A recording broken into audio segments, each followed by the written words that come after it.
What's up guys, my name is Ace, and today we're going to be diving deep into my feedback on the perks in Black Ops 6, because I do feel this is an area that is fairly weak in this game. I feel the perk variety isn't where it should be, and there's a few reasons for this. One of the big ones is simply the balance of the perks within each of the tiers. In many cases, there are just obvious choices, and then there's other perks where I just can't picture any reason to ever use those over the others that they're competing against. And then on top of this, I do think the combat specialties throw some things off with the system as well, and I did want to share my specific feedback on those combat specialties more toward the end of the video. But before we dive into this, I do want to point out this video is going to be highly subjective. These are just my opinions on things as well as some of the feedback I have. If you like some of the feedback I'm providing, please let me know. And at the same time, if you disagree with any of the feedback, I'd also love to hear why you disagree with that in those comments down below.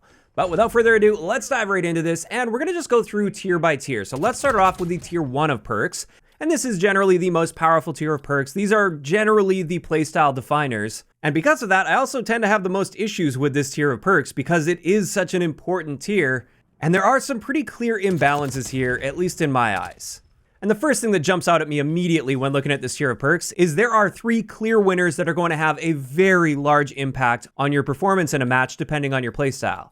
And these are Ghost, Ninja, and Flak Jacket. These 3 perks are going to be doing so much to help you throughout a match. They're going to be saving your life very often. They're going to allow you to do things that you otherwise wouldn't be able to do on a very consistent basis. And when you compare those 3 perks to the red perks that we have in the game, the balance here is awful in my eyes. Why would I ever choose one of these red perks over Ghost, Ninja, or Flak Jacket? Unless, of course, I really want that Enforcer specialty. That's honestly the only time I've ever used one of these tier 1 red perks, is just so that I can get that Enforcer combat specialty, and not because I actually want to use these particular perks over Ghost, Ninja, or Flak Jacket. Like Gung Ho, for instance, that allows me to tack sprint and sprint faster while reloading or using equipment. And that's an interesting little benefit that can help you in some very specific situations here or there, but that's far from what I would consider to be a playstyle definer. And as a result, I don't feel that perk in its current state belongs in this powerful tier of perks. And I think it needs either some kind of a buff, like the ability to hip fire while sprinting, for instance. That's a perk we've had in the past in Call of Duty, and it was never really completely overpowered. It was a solid perk, but not necessarily a super obvious choice. Either something like that, or just remove it from this tier of perks, and it would be just fine as a tier 2 or tier 3 perk, in my opinion. Next up, we have Dexterity, which I have done a full breakdown of, and essentially with this, if you're diving or sliding a lot into gunfights, you will see some benefits to using Dexterity. In saying that though, I really don't feel those benefits are necessary to be successful when sliding or diving into gunfights. I find that without Dexterity, I'm still winning these gunfights more often than not. And for the gunfights I was losing, it's not because I didn't have Dexterity, it's because I challenged at the wrong time or I just simply missed my shots that I would have missed either way. Additionally, another benefit to having Dexterity is you take less fall damage. But, as I showed in my video, within the multiplayer maps that we currently have access to at least, there are maybe only a couple spots in the game where it's even possible to die from full health from fall damage. And it's not going to happen accidentally. You have to really carefully set yourself up and jump just right to die from fall damage. So again, why would I use Dexterity over the other perks in this tier? And when it comes to my feedback on this one, I think it's fine to keep Dexterity in tier 1. I just think it needs some buffs. It needs more power to it. And I've said this a few times, but I'm going to say it again here. I think the Dexterity perk should also allow you to mantle onto objects significantly faster than you can by default. That's a type of perk that would really truly be playstyle defining, and it would be very powerful, especially on certain maps with certain setups. I would absolutely use that perk on some of my SMG setups over Ghost, Ninja, or Flak Jacket, especially on maps like Derelict, for instance, where jumping between trains and catching mantles very often would be very beneficial if we had the ability to do it faster than we currently do.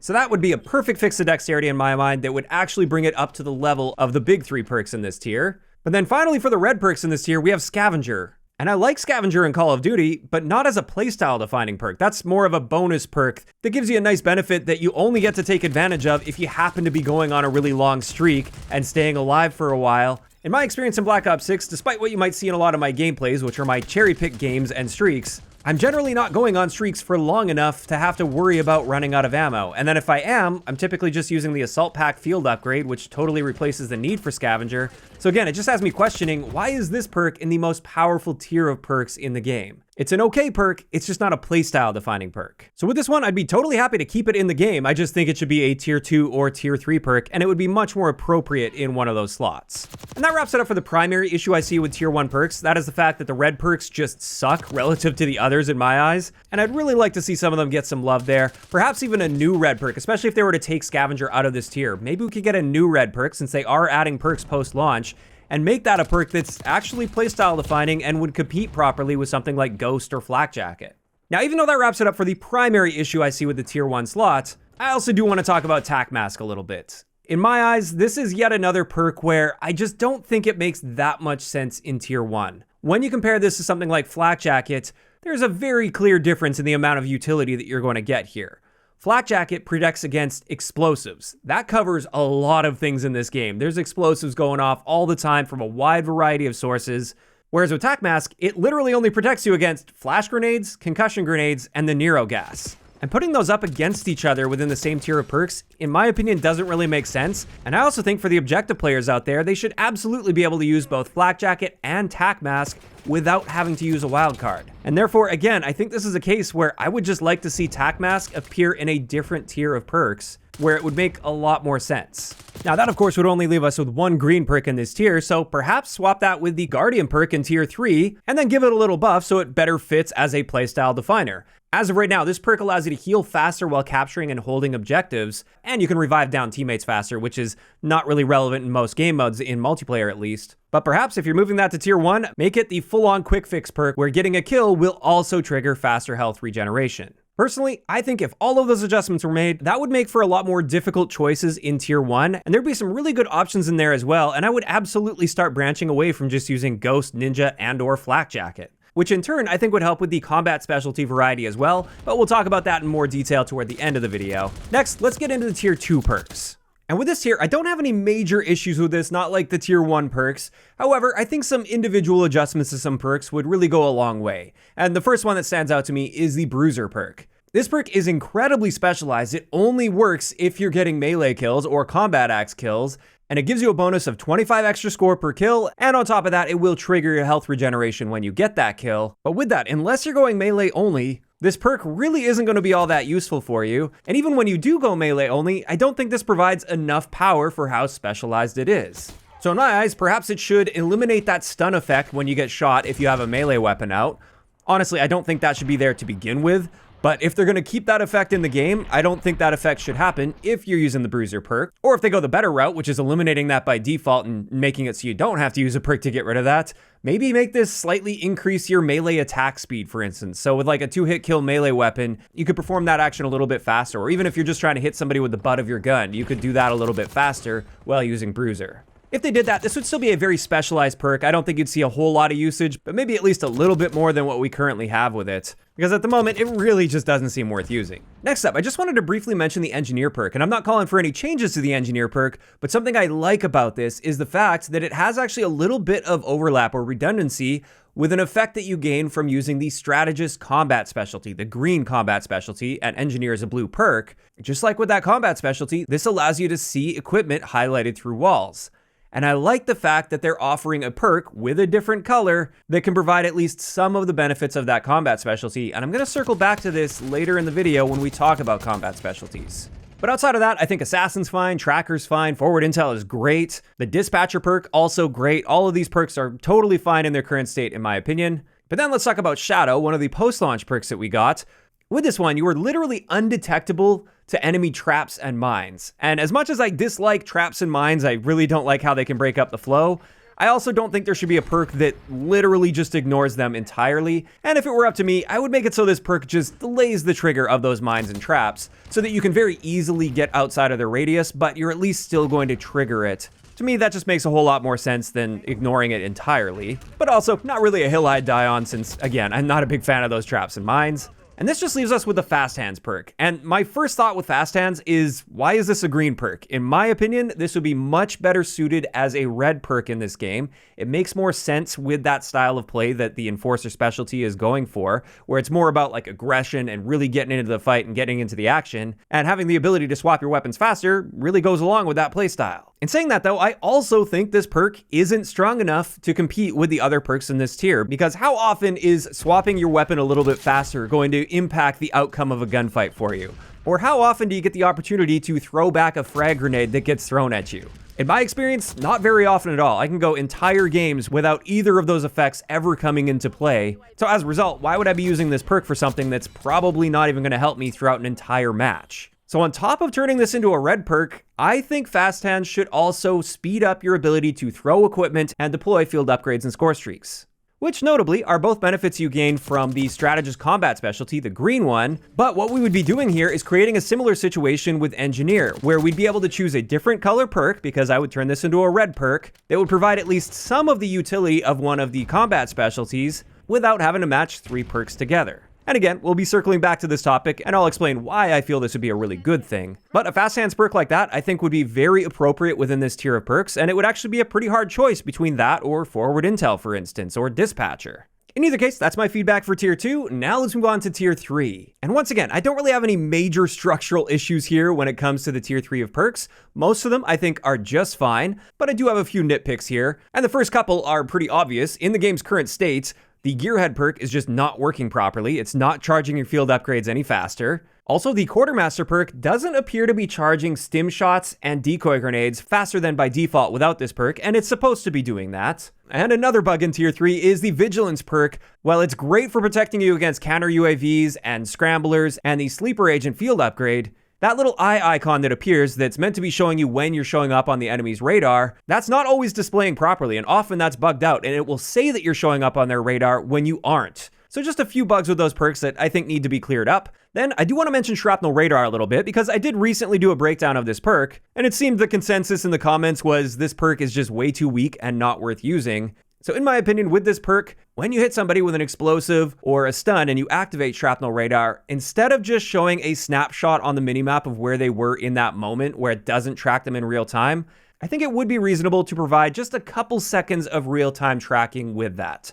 I'm talking like 2 to 4 seconds at most. So it still wouldn't be nearly as powerful as the Recon perk was back in the original Modern Warfare 3, but it would provide a bit more utility to Shrapnel Radar, because as it is right now, with that quick snapshot that you get of their location, that's really not much more information than you get from just getting a hit marker itself with that piece of equipment that you're throwing. So that would make the perk at least a little bit more of an attractive option. And then this just leaves us with the Guardian perk, which, like I mentioned earlier when we were talking about tier 1, I would actually swap that with Tac Mask. So I'd bring Tac Mask over into tier 3 here, and I think it would fit just fine here. And then with Guardian moving to tier 1, I would also turn that into full-on quick fix. So every time you get a kill, it also triggers health regeneration, which once again would allow us to see some redundancy with a combat specialty bonus from Enforcer, which is the red combat specialty, and I would keep Guardian as a green perk. In my eyes, that would make Guardian a very competitive option in tier 1. It's a playstyle definer. It would make sense against those perks in that tier. And that redundancy, I think, would go a long way. Which with that, let's finally get into my feedback on combat specialties. When I first saw these combat specialties, I really thought it was an interesting idea, and on paper, I think it is very interesting. But in practice, I find it ends up limiting perk variety a lot.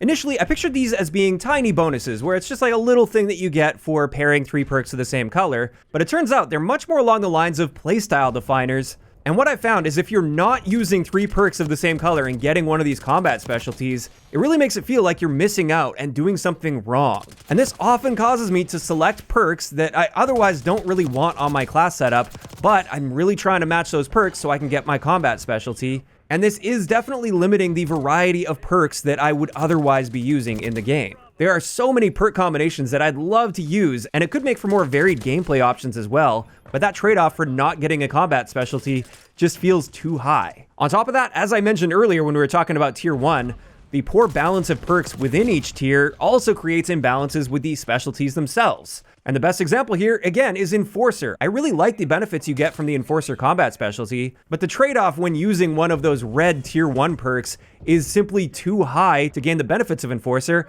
and therefore, more often than not, I'm going with Recon or Strategist, just because the perks that are tied to those are the ones that are much more powerful and attractive overall. So when it comes to combat specialties, I feel there are several potential solutions here to help increase perk variety overall and make the system more interesting. One of these ideas is perhaps just bring in a new combat specialty. You could call it Generalist, and with this one, it would require you to use 1 perk of each color on your setup. Now, I don't have any ideas necessarily as far as what the benefits of this one should be, but just the idea behind this is opening up more potential combinations and viable combinations in the game without totally missing out on the ability to gain a combat specialty. And I'd even be totally fine if this combat specialty were noticeably weaker than the others, but making sure that you're at least getting something for going with a variety of perks rather than sticking to the same combinations of perks, I think could go a long way to improve variety in the game without really solving the issue entirely. Next up, they could just keep doing what they've been doing with Recon, and that is keep reducing the effectiveness of the combat specialties and turn them into more little bonuses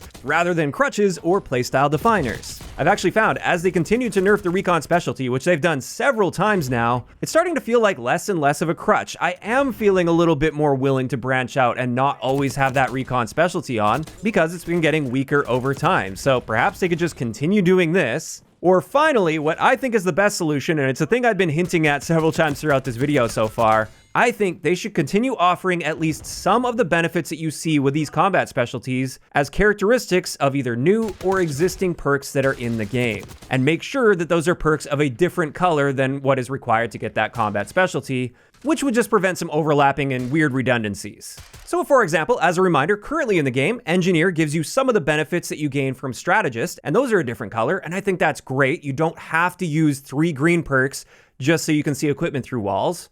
Like we were just talking about, if Guardian were moved into tier 1 and then became more like Quick Fix, where it triggers healing upon getting a kill and not just when you're on an objective, that's now giving you some of the power of the Enforcer combat specialty while being a different color, since I would keep it as a green perk. That would be a nice redundancy as well, so you have that ability to gain that power without having to go all in on red perks on your setup. Same thing with Fast Hands. If you were to switch that to a red perk and then give it some of the power you gain from Strategist, which is deploying equipment and field upgrades faster, I think that would be a nice redundancy in there as well. And then who knows, they can maybe even bring some new perks into the game, like High Alert, for instance. That's part of the effects of Recon, and maybe they could bring that in as a perk as well, and maybe make it a green perk. By doing this and providing other routes to gain at least some of the power that we see with combat specialties, and I'm talking limited amounts of power, so I'm not saying that you should be able to get all of the benefits of a combat specialty by just using a perk, but if you can just gain some of the key benefits that you gain from those, by using a perk of a different color, that would also open up more combinations of perks that you could use without feeling like you're really missing out on a playstyle defining benefit that you see with these combat specialties.